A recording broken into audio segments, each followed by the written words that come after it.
안녕하십니까. 오늘은 안전식단에 대한 정의를 말씀드리겠습니다. 분들이 정의를 주세요. 추석하지 않고 버틸 수가 있느냐. 자기는 얼마 안 남았다. 투석하기 싫다. 결론은 그거죠. 투석하기 싫다라는 겁니다. 투석하기 싫은데 그 방법을, 그 해법을, 그 정답을 병원에서 찾아줍니까? 지금 사고체 여과율이 10%밖에 안 남았어요. 사고체 여과율이 15%밖에 안 남았어요. 이제 25%밖에 남지 않았어요. 투석하기 싫은 투석을 안 할 수 있는 방법이 있나요?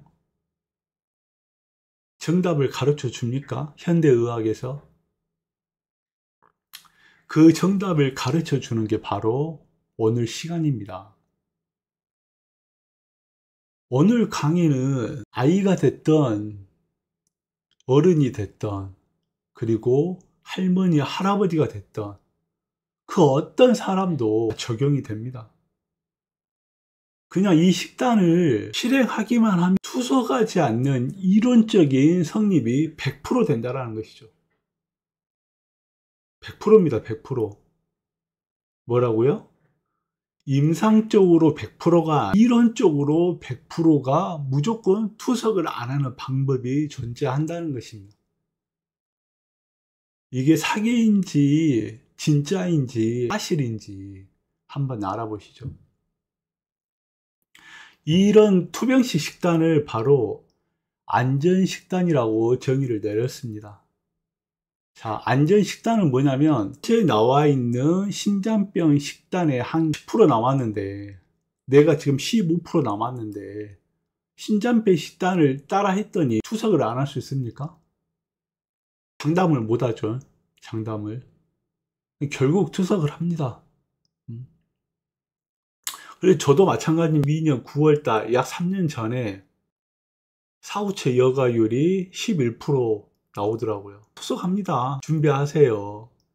혈관 수술 준비하시고 투석을 하기 위한 어떤 설명도 좀 들으시고 투석을 하면 살 수 있으니 여러 가지 것들을 미리 준비하시면 도움이 될 겁니다. 그런 말들을 많이 들었습니다. 제가 원하는 것은 과연 편안한 투석이었을까요? 그게 아니었다라는 거죠. 제가 원한 건 뭡니까?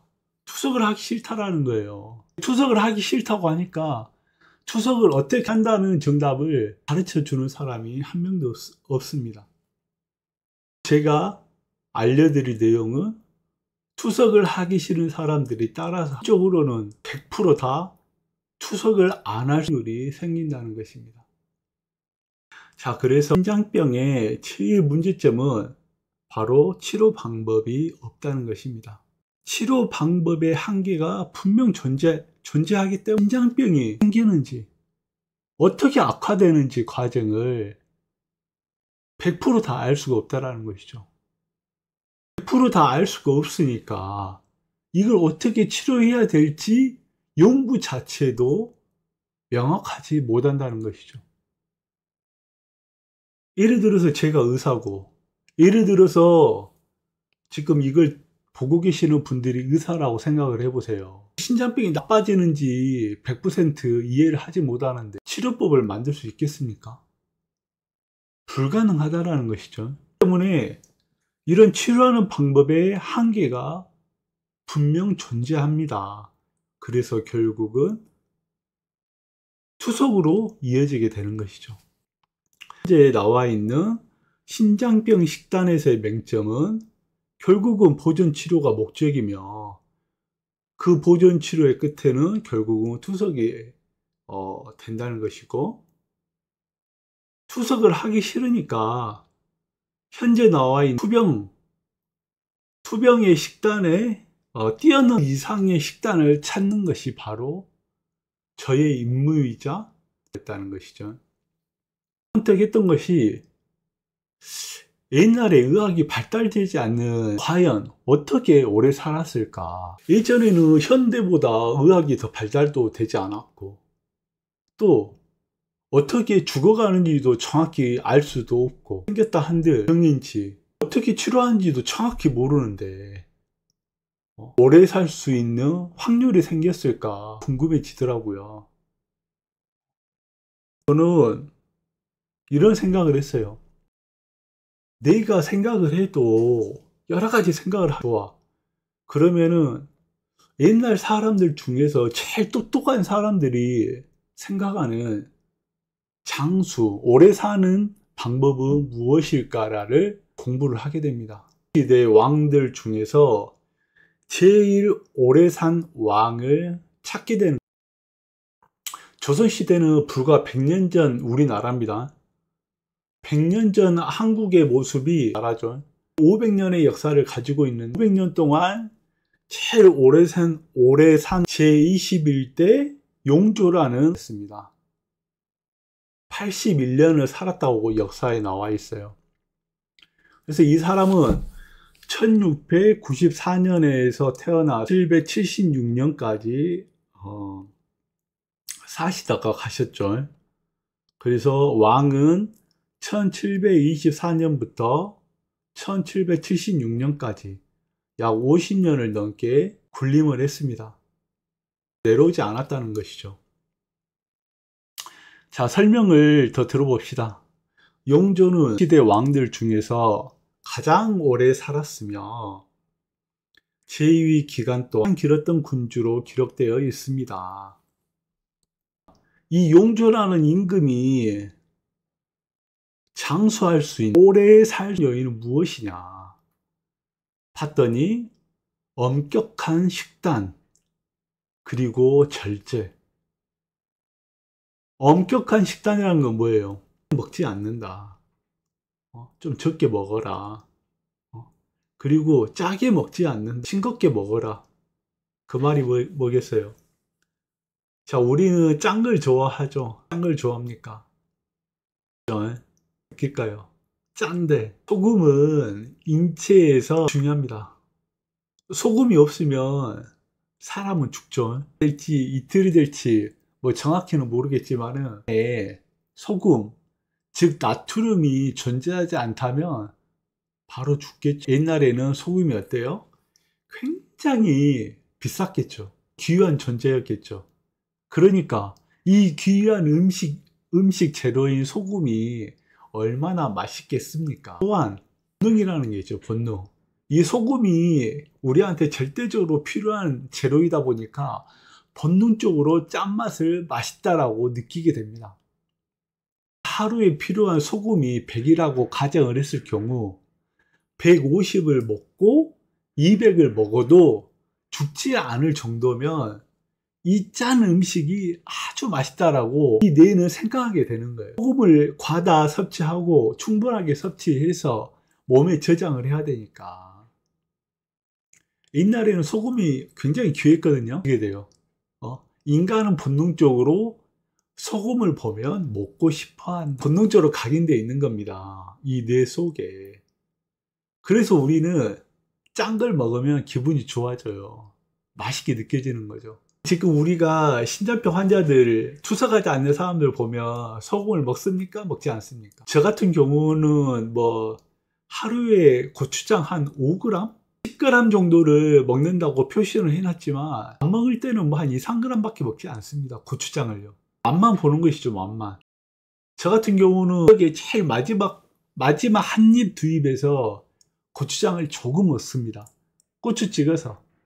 그 전에는 고추장을 찍지 않고 고추를 먹어요. 제일 처음에는 그게 얼마나 먹기 힘들었을까요? 먹기 힘들다? 본능적으로 소금을 달라고 요구를 하는 거라니까요. 몸에서 소금이 필요해서 소금을 달라는 말이 아닙니다. 자, 몸에서 소금이 부족한지 많은지는 어떻게 하냐면 우리가 그 혈액 검사 하잖아요. 혈액 검사에서 나트륨 수치 이런 것들을 보면 소금이 너무 없네요. 아, 몸속에 나트륨이 너무 많네요. 너무 적네요. 의사가 판단하는 것이죠. 의사가 이 혈액 검사나 다른 기록지를 보면서 뭐 특별히 언급하지 않는 이상 우리 몸속에는 저염을 하든 무염을 하든 섭취하는 음식에서 다량의 나트륨들을 섭취를 하기 때문에 아무 지장이 없다는 겁니다. 뭐 속이 미식거려요. 무염을 하고 저염을 했더니 어지러워요. 속이 미식미식거려요. 운동을 못 하겠어요. 이거는 본인만의 착각이죠. 착각. 뇌는 자동적으로 소금을 원하니까. 이야기가 조금 돌아서 가는데 아셔야 될 게 뭐냐면 운동을 해야 된다는 말입니다. 운동을 왜 할까요? 자, 소금량이 없으면 운동을 하면 쓰러지게 됩니다. 근데 저 같은 경우에는 일주일에 맨몸 크로스 2번씩 하거든요. 2번씩 해요. 일주일에 2번 하고 일주일에 2번 등산을 하고 일주일에 4번을 달리기를 합니다. 달리기를 하면 10에서 한 12km를 뛰어요. 제가 거의 무염에 가까운 저염을 하고 있는 제 몸 안에 소금이 없다면 운동을 하지 못한다는 것이죠. 처음에 무염을 하시고 저염을 하시는 분들이 진짜 소금이 없는 경우면 걷지를 못합니다. 자체를 못해요. 속이 미식거리고 좀 불편한 느낌이 들고 뭔가 좀 이상하다 라고 생각을 했을 때는 검사를 해보세요. 검사를 하셔가지고 나트륨에 문제가 없다면 본인만의 생각이라는 것이죠. 이겨내고 그걸 적응을 하시게 되면 진정한 무염 식단 또는 저염 식단을 하게 되는 거예요. 아무튼 뭐 이야기가 조금 빠졌는데요. 그래서 이 조선시대에 용조라는 왕 엄격한 식단을 하면서 식을 하고 싱겁게 먹었으며 저지방의 음식을 적절한 곡류 및 채소 중심의 식사를 하였다 라고 나와 있네요. 자, 불필요한 약이나 보약을 남용을 했다. 남용을 금지했다. 그래서 뭐 왕이다 보니까 웬만한 약들을 최고로 진상을 받았겠죠. 공급을 받았겠죠. 하지만 그런 약들을 적당히 섭취를 했다. 누구랑? 그때 당시에 의사랑 상의를 해서 약제를 하고 나옵니다. 왕이다 보니까 어떻게 돼요? 3개월에 한 번, 6개월에 한 번 이렇게 검사를 받죠. 저 같은 경우는 한 달에 한 번 검사를 받습니다. 한 달에 한 번 받는지 나중에 또 설명을 드릴게요. 다 이유가 있고 원리가 있습니다. 하지만 여기서 이제 왕이다 보니까 한 달에 한 번씩 건강을 체크하는 것이 아니라 매일매일 건강을 체크를 하고 즉각적인 대응을 할 수 있다는 것이죠. 대응이요? 쉽게 말해서 의사들의 항시 대기를 하고 있다는 말입니다. 조금이나마 어떤 병에 징후가 보이게 되면 의사들이 즉각적인 치료를 했다라는 것이죠. 다음, 산책 또는 가벼운 신체 활동 그리고 스트레스를 적당한 운동이 필요하다는 겁니다. 스트레스를 완화시킨다. 나중에 안전 생각에서 언급을 하겠지만 이 스트레스가 얼마나 심각하게 심장병을 초래하는지, 심장병을 좋아지게 하려면은 자신의 스트레스의 근본이 무엇인지, 뿌리가 무엇인지 알고 해결에 도움이 되겠죠. 용조라는 임금은 평생도록 절주와 금주를 했다. 그리고 위생을 철저하게 관리했다라는 겁니다. 어려운 겁니까? 다 할 수 있는 거죠. 엄격하게 식단을 해서 절제를 하고 음식을 가공되지 않는 깨끗한 곡류나 채소 위주의 식사를 했다라는 것이죠. 아무리 좋은 약은 먹으면 먹을수록 좋은 건 없습니다. 그래서 불필요한 약을 남용을 금지했다. 이런 것도 우리가 다 할 수 있는 것들이죠. 매일매일 건강 체크 그리고 즉각적인 대응. 보면은 할 게 많습니다. 우리 신장병 환자들 매일매일 건강 체크합니까? 어떠세요? 하십니까? 안 하십니까? 저 같은 경우는 습관적으로 하는 것 같아요. 하루에 기본적으로 3번에 6번, 많게는 한 7번 정도 혈압을 측정을 하거든요. 운동했을 때, 운동을 끝났을 때, 일어났을 때, 잠들기 전 때, 밥 먹기 전 때, 한 다음에. 여러 가지 상황이 있잖아요. 여러 가지, 과연 내 혈압이 정상적으로 작동하고 있는가? 아니면 어떤 환경에서 내 혈압이 고혈압으로 가고 상황에서는 저혈압으로 가는지 즉각 내가 대응을 하는 것이죠. 예를 들어서 엄청 졸려요. 졸려가지고 혈압이 재면 어떻게 됩니까? 혈압이 낮게 나오겠죠, 평소보다. 왜? 졸리니까. 졸리면 어때요? 모든 기능들도 잠을 자고 싶어 해요. 모든 기능들이 잠을 자고 싶어 혈압이 낮아질 수밖에 없죠. 근데 그 졸린 상태에서 혈압을 재가지고 낮은 혈압이 나왔다고 해서 이걸 의사한테 보여주면 어떻게 돼요? 의사는 졸린 혈압입니다 라고 아니죠. 이 사람이 원래 이 정도 혈압이면 굉장히 혈압이 낮게 나오네. 그럼 혈압약을 한번 줄여봅시다. 라든가 아니면 혈압약을 끊어야 될 것 같은데요. 라고 잘못 판단할 수도 있다라는 것이죠. 평균 혈압은 넘는데 우연히 쟀더니 잠이 오는 상태에서 혈압을 재봤더니 혈압이 낮게 나왔어요. 그건 잘못된 정보라는 것이죠. 의 상태를 매일매일 체크한다는 것은 굉장히 중요한 겁니다. 자기 자신의 현실적인 혈압이 어떤 수치이고 격렬한 운동을 하고 운동이 끝났을 때 몇 퍼센트 또는 몇 분 정상 혈압으로 또 정상 맥박으로 돌아오는지 회복 능력 알아보는 건 어때요? 돈이 들지 않죠. 돈이 조금만 신경 쓰면 다 할 수 있는 것들입니다. 이런 것들이 정상적으로 나왔을 때 어떻게 돼요? 혈압이 잡혀 나가고 있다라고 추측할 수 있는 것이죠. 그리고 어떤 상황에서 혈압이 높게 나온다. 계속 체크를 해요. 그게 적어놔요. 기록을 합니다. 이런 상황에서는 혈압이 계속 높아지더라. 30분 이내에, 1시간 이내에 안정된 상태에서는 정상 혈압이 나오더라. 그러면은 혈압이 오르는 그런 환경을 만들지 않아야 되겠구나. 그런 것들 생각하게 되는 거죠. 그럼 어떻게 돼요? 그 문제점들을 해결해 나가는 것입니다. 이런 것들이 바로 습관화가 되는 거예요. 습관화가 되면 어떻게 됩니까? 자율신경이 반응하게 되는 거죠. 혈압이 올라가야 될 상황에서도 습관화시키게 되면 혈압을 최소한으로 올라가게 만듭니다. 그럼 어떻게 돼요?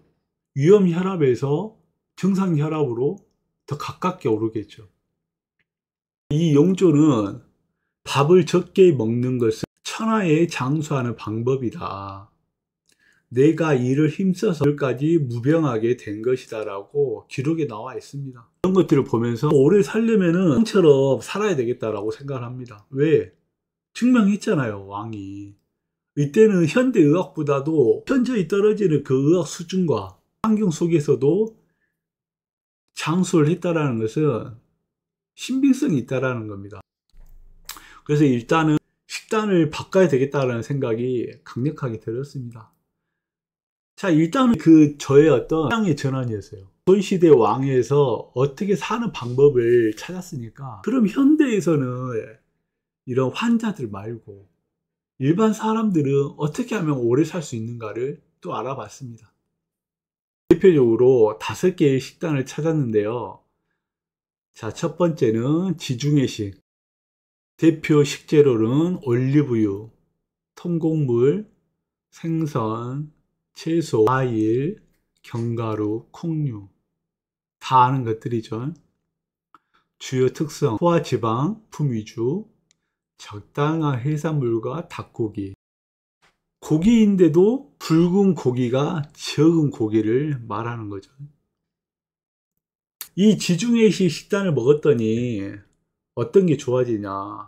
바로 심혈관 질환이나 뇌졸중이나 암, 대사증후군, 인지기능, 전체적인 사망률이 감소한다라고 그냥 나와 있는 겁니다. 검증이 된 것들이에요. 언제? 현재에. 자, 두 번째, 오키나와식. 어딜까요? 일본이죠. 일본의 어떤 한 도시의 이름이 오키나와입니다. 오키나와. 오키나와 도시에서 장수하는 사람들이 꽤 많아요. 예전에는 우리나라는 60세만 돼도 잔치 벌려가지고 장수한다라고 잔치를 벌렸지만, 이 오키나와라는 도시는 10세 정도 청년이네 할 정도로 굉장히 오래 사는 그런 동네입니다. 평균 나이가 90세가 아마 넘을 것 같아요. 오래 사시는 분들은 100세 넘으신 분들도 꽤 있습니다. 이 오키나와. 그래서 오키나식의 대표 식재료는 구황작물, 고구마, 각종 채소, 콩, 그리고 해조류.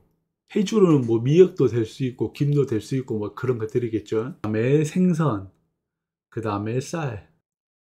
자, 주요 특성을 알아봅시다. 열량. 저열량이라는 것은 많이 먹지 않는다, 적게 먹는다 라는 걸 의미합니다. 소식한다는 것이죠.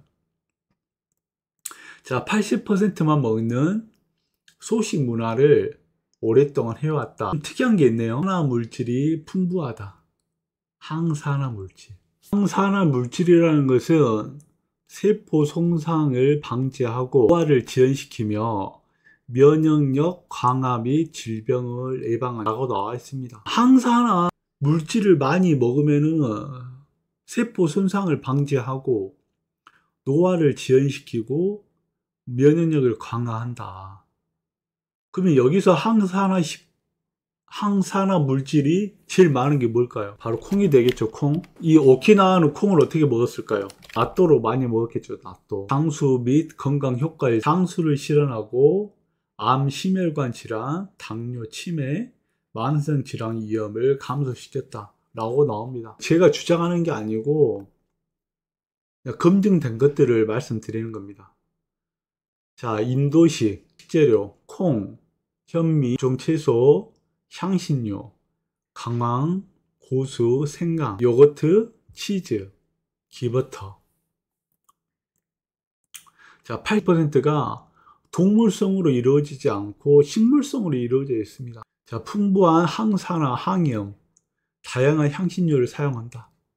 그리고 효과는 심혈관 질환, 당뇨, 암, 만성 질환, 염, 소화기 건강을 증진시킨다. 그 다음에 한식. 한식은 한국이죠, 한국. 우리나라 잡곡밥, 나물, 김치, 된장, 청국장. 이거 뭐들이에요? 발효식품이라는 거죠. 그리고 해조류, 두부, 생선, 과일이 들어갑니다. 자, 특성에서는 식물성 위주예요. 다양한 발효식품. 그리고 가공 중에서 적게 가공하고 당도 적게 주고 지방도 적게 주는 거. 전통이란 건 뭘까요? 천연적으로 만든다는 것이죠. 어떤 가공하지 않는다. 재가공을 하지 않는다. 공정의 중요성도 꽤 중요합니다. 그 다음에 이제 효과.